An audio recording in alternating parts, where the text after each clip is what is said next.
What's going on, guys? The kid is back with another tips and tricks video. I've been getting a lot of comments and tweets specifically on how people can improve in Cold War, and so that's what this video is on. First up, guys, one of the most important tips, even though all of you should be doing this, if you're not, I don't know why, you're literally hurting yourself, is to make sure before you do anything, when you hop on for the day, you get in a free-for-all with bots, warm your shot up, warm your movement up, especially if you guys play a lot of Warzone, because the movements and the mechanics are completely different, and it's going to feel a little weird, you know, hopping on Cold War after you've been playing Warzone. And even if you don't, you still want to do this, because, guys, I was a professional for, you know, over a decade. And no matter what, when I hop on every day, I still feel cold. You know what I'm saying? Like, I still feel a little rusty. Gotta warm up. That's what I do. Not oil the barracks, but I warm up in a free-for-all versus bots. You know, I try to get at least 100. You don't have to go overkill, you know, and do like 2,000.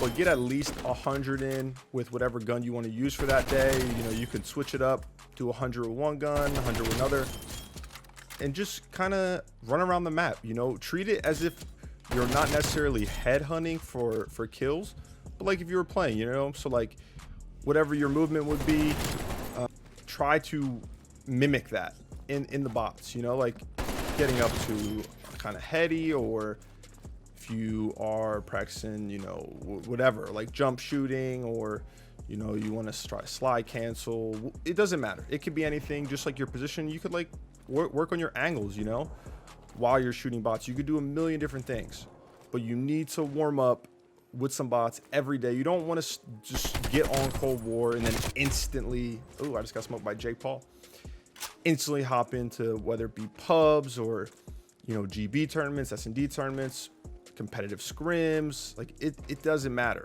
Make sure you warm up. Most important tip. If not, you're gonna start cold, you know what I'm saying, and then you might not be playing too high. You might lose some confidence in yourself, yada yada yada. So just get in the game, man. Shoot some bots, play some music in the background if you want, kind of get in the zone for the day. Tip number 2, guys, and this is one that is definitely very specific just to Cold War because of the movement and frames that you get, obviously, if you're on PC or the newer consoles. But keep your feet planted more. And what I mean by that is in MW, for example, right? The bunny hop, what was super important mechanically. It was a movement that every pro used. I mean, everyone used it. You obviously can't do that in Cold War as you see me right now.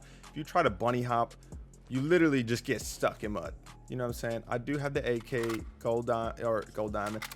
Got the diamond ARs. You know the vibes. I don't know why I say gold diamond.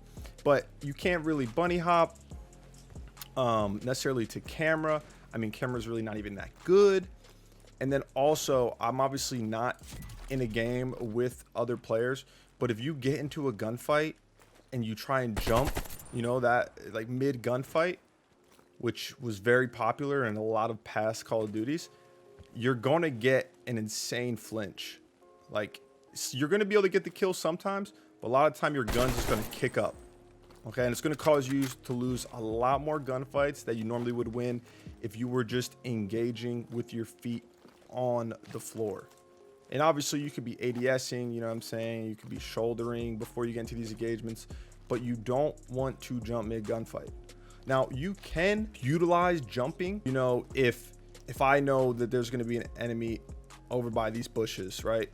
You know, you can kind of do the whole jump before you get into the gunfight into your L trigger and then just like strafe it out. Obviously you can't bunny hop, but you can jump there. Like, that's a good situation where you can jump, try to catch them off guard. You know, they might be aiming a little bit lower to the head glitch, anticipating a slide cancel, or you just to come around the corner. So if you jump, you might be able to mess their aim up, you know, because if you come around hot, they're shooting kind of at your knees where you'll get the jump on them. But besides that, you don't want to be jumping that much. Tip number 3, everybody, is stop slide canceling as much. MW has literally affected everyone's brains with just trying to be cracked and, you know, slide canceling around nonstop. You know what I'm saying? And I'm a victim of it. You know, you don't want to be slide canceling everything. And I'm going to tell you why. One, it is so damn loud. Like, I don't know if you guys can hear when I do this, but if you try it, whether you're in a pub, whether you know you're playing a competitive scrim, whatever the case may be, a competitive match, you're gonna get sound hoard no matter what. Doesn't matter if you have ninja on, if you're sliding around like a maniac. Okay, so if I'm just sliding around here, like, you know, I'm trying to like come out of the corner and camera someone, they're literally gonna hear you, and look, this is gonna be them. Okay, and you can't really camera that great in Cold War compared to past CODs. You can't. So slide canceling, not only can you not camera as great, they sound whore you, and as well as the ADS time after slide canceling and even sprinting seems to be a lot less than it has been in past CODs. So you're putting yourself at a disadvantage. Like, the only time that I think it's good to slide cancel in this game is if you're slide canceling to a head glitch. Okay, and what I mean by that is, you know, I wouldn't just come around this corner, right? Say I think there might be a guy right here, or like right here, whatever the case may be. I wouldn't try and just come around this corner and slide cancel. Okay, like, you're not really breaking a camera. Okay, you're not really doing much. Now, if I thought that, you know, there was enemies back here, you know, here, over there, up there, it doesn't matter, and I can get to this head glitch, this is the time where I would slide cancel to the head glitch. Okay, so you're predicting enemies to be on the balk. You know what I'm saying? You can slide cancel.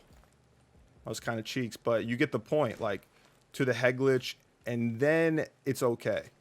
Okay, you might be able to catch them off guard, and, you know, there's going to be some scenarios where that is better than, like, you know, just coming up here and trying to L trigger it, whatever the case may be, or just like burger walk it. It doesn't matter. So, like, whoop. You could do that. Obviously, you don't want to go as far. You want to kind of slide cancel into the head glitch. You know what I'm saying? But besides that, guys, don't do it. Tip number 4, guys, is know your angles and play them to your gun strength. And what I mean by that, right? If I'm a sub player, okay? I'm gonna break it down. Say I'm a sub machine gun player, right? And I'm in the hill. Okay, we all know this is a hill. You know, I'm hearing comms from my teammates, or you're just predicting the enemy team is going to come from front, right? Now, if you have a sub, obviously you don't want to be like out here and like out in the open challenging ARs, okay? Unless everyone in the damn game has a sub, then you can. So you want to understand your angles. So like, if you see, you know, oh shit, there's 2 people, 3 people flooding the front of the hill, don't just try and gun them. You know, I know you live and die by the ego chow, but play your angle smarter. Like, if they're pushing the hill, hold a tight angle with the sub. Okay, hold this. You'll be able to maybe get a free kill. You know what I'm saying? And then peek out. You don't want to be out here, because you know how damn hard it's going to be to even get one kill, especially if more than one person is coming in that direction. You might get one and die. But if you understand, oh, okay, I have a AK-74U, I have MP5, let me play this tight angle, you get a free kill, you're still full health, you know, now you can throw a little peek or a little shoulder.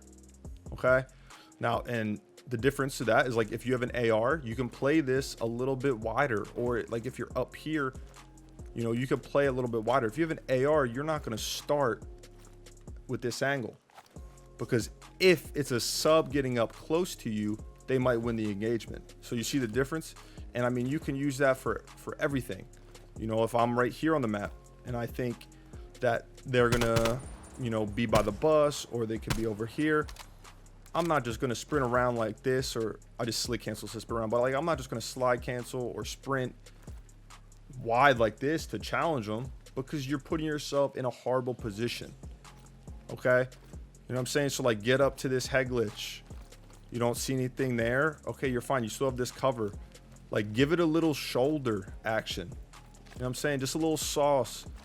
Because if you come here, right, and say there's a guy at this doorway, you can engage in a fair one-on-one, even if you get tagged up and live, and then be able to progress if there's more people.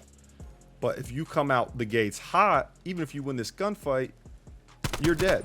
Like, you know what I'm saying? Like, look, you're out in the middle of the open. This is not going to work. It's just not going to work. So don't try and ego challenge everything, especially if you have a sub.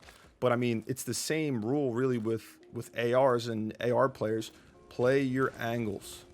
If you know people are going to come a certain direction, don't just put yourself in a bad position and then risk the 50-50 gunfight in the first place, but then also risk there being more than one enemy.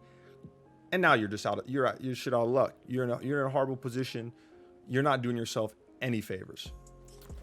Last but not least, guys, this is going to be kind of a two-part tip, just because I kind of thought of another good tip to give you guys. First one, if you guys find yourself struggling with your shot, okay, this doesn't feel as laser-like, it's not as smooth, I want you to go into your settings, and I will be making an actual video on the best Black Ops Cold War settings. So this is just a little quick summary, but go into your settings. First, on your graphics, make sure you're playing at a decent FOV. I play on anywhere from 100 to 110. I'm on 105 right now. You don't want to be on like 60. Okay, look at how I feel like I'm playing on a freaking tube TV, right? Like, look at this. You can't see nothing. Like, I feel like I have blinders on the sides of my guy. And then also, if you go all the way up to 120, which I've dabbled with before, you obviously get a much broader point of view. But the enemy characters and like even yourself, you feel like you move faster, but that also means the enemies will feel like they're moving faster. So you might not be able to keep up, or you might be thrown off guard when you get into engagements. So aim for, it's all preference, but 100 to 110, and then also have effective instead of independent for the ADS field of view. So if you have independent on, I'm gonna show you, and you shoot, it's just a visual thing, but it seems like your gun has more recoil. It's obviously zoomed in a little bit more. Whereas if you're on affected, and you guys can obviously read there, well, my webcam's blocking, but when you do it yourself, it says affected aiming down sights will zoom to a value closer to your field of view settings. So if you don't, it just goes to its normal intended value. Regardless, try it out. It'll feel a lot more comfortable, in my opinion. All the pros use affected, none of them use independent for that option. And then last but not least, make sure you try out dynamic aim response curve type. If you guys have never went into this setting, you're probably on standard. Dynamic, though, it says it's a reverse S-curve mapping for fine aim rate control, faster initial response that smooths out with higher stick deflection. So if you feel like, maybe you just feel kind of sluggish, try dynamic out. I'm telling you, I enjoy it. I used it in MW. A lot of the pros use it in this game. They used it in MW, and you might have smoother shots. But getting to the actual tip, that wasn't even the actual tip. I just gave you guys a freebie. Practice your centering. Okay, and this is an easy one, but people they forget about it. And what I mean by that, most of you guys probably already know what I mean, but if I'm coming around a corner and I think there's going to be a guy head glitching these steps, okay, you don't want to be coming around the corner like this, you know what I'm saying? Because if you get surprised, you look at how far you have to move your aimer. Okay, you're not like, and if he's just sitting right here, you're dead. So, but if you come around the corner, even if you're not sprinting, and you have your reticle where you think the enemy is going to be, you'll be able to just aim and shoot. And you know what I'm saying? Like, you won't have to move your aimer across your screen to get them. So just like when you're running around, even if no one's there, like even if no one is in front of you, run as if like there's an enemy there. That's so important, and it's underrated. You know, people are running with their aimer at the ground, or like they're really high up. Just, you know, keep it like waist height, you know, and then make minuscule movements when you're going around the map. You know what I'm saying? See, like, I'm not gonna just come around this corner like that unless you know that there's a guy there 1000%. You see, like, you want to just constantly be making those small adjustments to your centering so you could be ready for any sort of engagement, whether it's a surprise or not. I have a lot more tips that I can give, so I could do another one of these videos if you guys find it interesting and find it helpful. So please let me know. Don't forget to like, comment, and subscribe. We've been killing it on the tube, man. Absolutely killing it. I could be more grateful. I'm not even enunciating anything. This is all coming out. But thank you so much, guys. Until next time, I'll see y'all. Have a good day. Stay healthy. The kid is out.